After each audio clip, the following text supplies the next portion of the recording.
اللہ الرحمن الرحیم نحمدہ و نصلی و نسلم علی رسول الکریم۔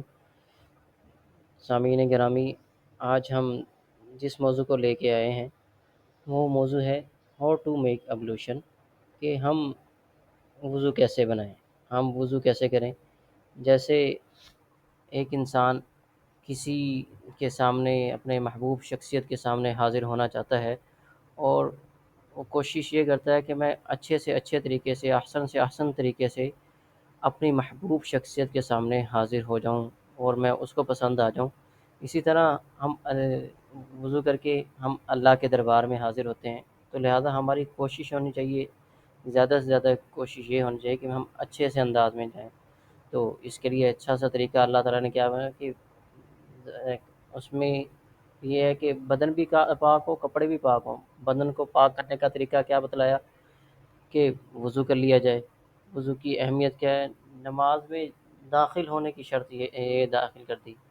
اور اسی طرح قرآن پاک میں اللہ تعالیٰ نے خود اس کا طریقہ بتایا کہ میرے ساتھ ملاقات کرنی ہے، اس کے لیے کیا طریقہ کار اختیار کیا جائے گا۔ اللہ تعالیٰ نے ارشاد فرمایا یا ایھا الذین آمنوا اذا قمتم الی الصلاۃ فاغسلوا وجوہکم، اے ایمان والو، جب تم نماز کے لیے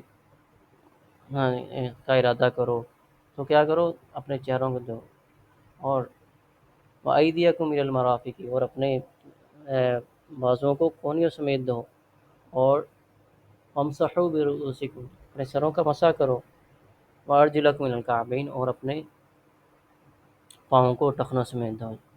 تو یہ اللہ تعالیٰ نے فرائض بیان کیے، اور اس کے ساتھ ساتھ یہ بھی ہے کہ وضو کے فضائل اور بہت سارے آئے ہیں کہ وضو کے ذریعے گناہوں کی معافی ہو جاتی ہے، کہ جب بندہ وضو کرتا ہے تو اس کی وجہ سے گناہوں کی معافی اور روحانی پاکیزگی بھی بندے کو حاصل ہو جاتی ہے، کہ جب بندہ اپنے چہرے کو دھو رہا ہوتا ہے تو اس طرف سے گناہ بھی دھل رہے ہیں، اور نمبر دو ایک روح کی بھی تر و تازہ ہو رہی ہے۔ جب گناہ دھل رہے ہیں، روح سے گناہ ختم ہو رہے ہیں، تو روح بھی پاکیزہ ہو رہی ہے، جسم بھی پاکیزہ ہو رہا ہے، اور جب روح اور جسم پاکیزہ ہوتا ہے تو ہم ایک ایسی ہستی کے سامنے حاضر ہوتے ہیں جو کہ ہے اللہ رب العزت ہے۔ تو اب ہم نے وضو کی فضائل سننے کہ وضو کی فضائل کیا ہے۔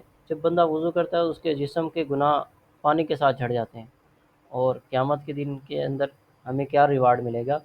قیامت کے دن وضو کرنے والے کے اعضاء کیا ہوں گے؟ چمکتے ہوں گے، جیسے اس کے ہاتھ ہیں، پاؤں ہیں، چہرہ ہے، کونیاں ہیں، پیشانی ہے، یہ ساری چیزیں ان پر وضو کا پانی لگتا ہے، یہ ساری کی ساری چیزیں چمک رہی ہوں گی۔ اور جناب نبی کریم حضور اقدس صلی اللہ علیہ وسلم نے ارشاد فرمایا کہ میں اپنی امت کو چمکتی ہوئی پیشانیوں کی وجہ سے، پاؤں کے ٹخنوں کی وجہ سے پہچانا جائے گا۔ تو جب ہم اللہ کے حضور اتنے معذب ایسے اچھے انداز میں حاضر ہوں گے تو اللہ تعالیٰ بھی راضی ہوں گے۔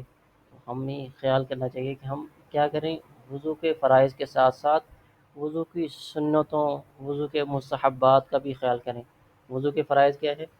نمبر ایک، چہرے کو دھونا، پیشانی سے لے کر تھوڑی کے نیچے تک، اور دونوں ہاتھ کونیوں سمیت دھونا، اور نمبر تین، پورے سر کا مسح کرنا، نمبر تین، چوتھائی سر کا مسح کرنا فرض ہے، اور نمبر چار، دونوں پاؤں ٹخنوں سمیت دھونا۔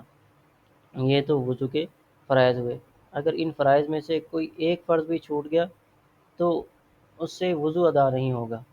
اگر کوئی بندہ اللہ سے ہم کلام ہونا چاہتا ہے کہ اللہ تعالیٰ مجھ سے باتیں کریں یا میں اللہ تعالیٰ سے باتیں کروں، تو یہ تبھی ممکن ہو سکتا ہے جب ہم اللہ تعالیٰ کی بات پر عمل کرتے ہوئے، اللہ تعالیٰ کے ارشاد پہ عمل کرتے ہوئے کریں گے۔ اللہ تعالیٰ نے کیا ارشاد فرمایا؟ جیسے کہ شروع آیت میں بیان کر دیا کہ اس کے اندر وضو کے فرائض بیان ہو گئے۔ تو اب یہ وضو کے فرائض ہیں، ان وضو کے فرائض کا بالکل خیال رکھنا ہے۔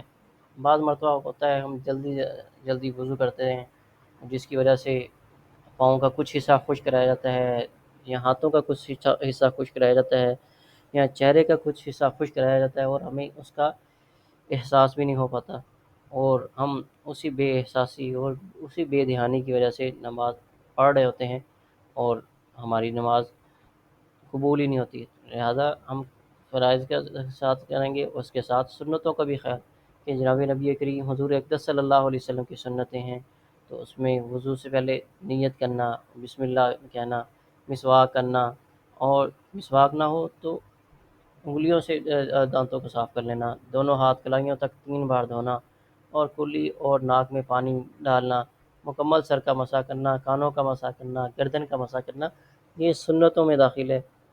اور اسی طرح سنتوں میں یہ بھی داخل ہے کہ ہر اعضاء کو 3 مرتبہ دھویا جائے، اور داڑھی کا خلال کیا جائے، اور ہاتھوں اور پاؤں کی انگلیوں کا خلال کیا جائے، اور مسلسل وضو کیا جائے۔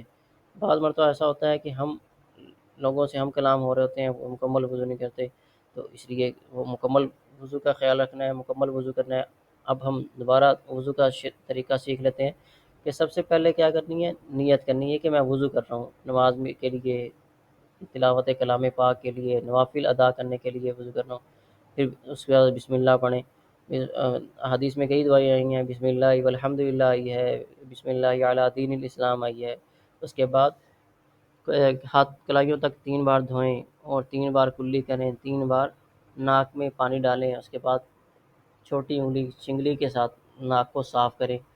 تو جب ہمارا منہ بھی صاف ہوگا مسواک کرنے کے ساتھ، اور ناک میں پانی ڈال لیا اور چنگلی کے ساتھ اچھی طرح ہم نے صاف کر دیا، تو یہ بھی ناک بھی صاف ہو گیا۔ اس کے بعد کیا ہے، 3 بار پورے چہرے کو دھوئیں، اور دائیں ہاتھ کی کونی سمیت دھوئیں، بائیں ہاتھ کو کونیوں سمیت دھوئیں، پھر پورے سر کا مسح کرنا، کانوں کا مسح کرنا، گردن کا مسح کرنا، اور ٹخنوں سمیت 3 بار اپنے پاؤں کو دھونا۔ یہ ساری چیزیں اس میں داخل ہیں۔ اور اس کے ساتھ جب ہم اچھے طریقے سے وضو کریں گے، اور اس میں پاؤں کی انگلیوں کے درمیان کا فاصلہ ہوتا ہے، ان کے اندر پانی پہنچا دینا، اس طرح انگلی پہ انگوٹھی پہنی ہوئی ہوتی ہے، بسا اوقات وہ اس تک پانی نہیں پہنچ پاتا، تو اس سے بھی وضو ادا نہیں ہوتا، وضو کا فرض ہی پورا نہیں ہوتا، تو اس کو بھی ہلا لینا، یہ بھی اس کے اندر داخل ہے۔ اور مستحبات کیا ہیں وضو کے، قبلہ رخ بیٹھنا، کم پانی استعمال کرنا، مکمل ترتیب، اور تسلسل کا خیال رکھنا۔ کہ بعض مرتبہ کیا ہوتا ہے، جیسے کہ پیچھے بھی بات گزر چکی، کہ ہم باتوں میں مشغول ہو جاتے ہیں، اور پانی بھی بہہ رہا ہوتا ہے، اور ہماری باتیں بھی چل رہی ہوتی ہیں، اور ہم وضو بھی دیر دیر سے کر رہے ہوتے ہیں۔ اس طرح نہیں کرنا چاہیے۔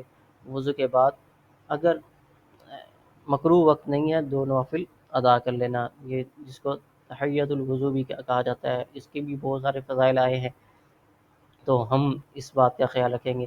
جب ہم یہ ساری چیزیں کریں گے، تحیۃ الوضو کریں گے، اور وضو کو اچھے طریقے سے کریں گے، اور مستحبات سنن مستحبات کی رعایت رکھتے ہوئے کریں گے، تو فرائض پورے ہونے کے ساتھ ساتھ ہمارا وضو بھی بہت جاندار ہوگا۔ جب ہم وضو اچھے طریقے سے، جاندار طریقے سے، عمدہ انداز میں کریں گے، تو یہ عبادات کی قبولیت کا سبب بھی بنے گا۔ تو اس کے ساتھ وضو کے فرائض بھی سیکھ لیے، کہ اگر فرائض میں سے کوئی چیز چھوٹ جائے تو وضو نہیں ہوتا۔ نیا وضو کرنے کے لیے پہلا وضو ٹوٹنا ضروری نہیں ہے۔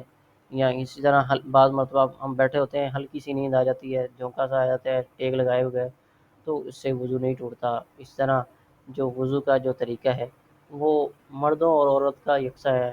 عورت کے لیے کوئی نیا وضو علیحدہ سے کوئی وضو نہیں ہے، اس کا بھی یہی وضو ہے، یہی طریقہ ہے عورت کا، اور اسی طرح مردوں کا بھی یہی وضو ہے۔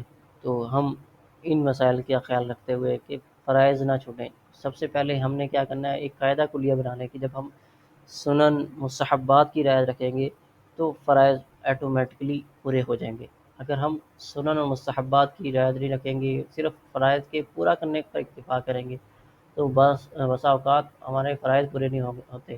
جب ایک آدمی اپنی ذمہ داریوں کو احسن طریقے سے ادا کرنے کا ارادہ کر لیتا ہے، تو وہ اپنی جو حقوق ہے وہ اچھے طریقے سے اس کے حقوق پورے ہو جاتے ہیں، اور جو اس سے زیادہ کوشش میں لگا رہتا ہے کہ میرا وضو اچھے طریقے سے ہو جائے، اسی طرح کوئی آدمی یہ لگاتا ہے میرے حقوق اچھے طریقے سے ادا ہو جائے، تو وہ کامیاب ہو جاتا ہے۔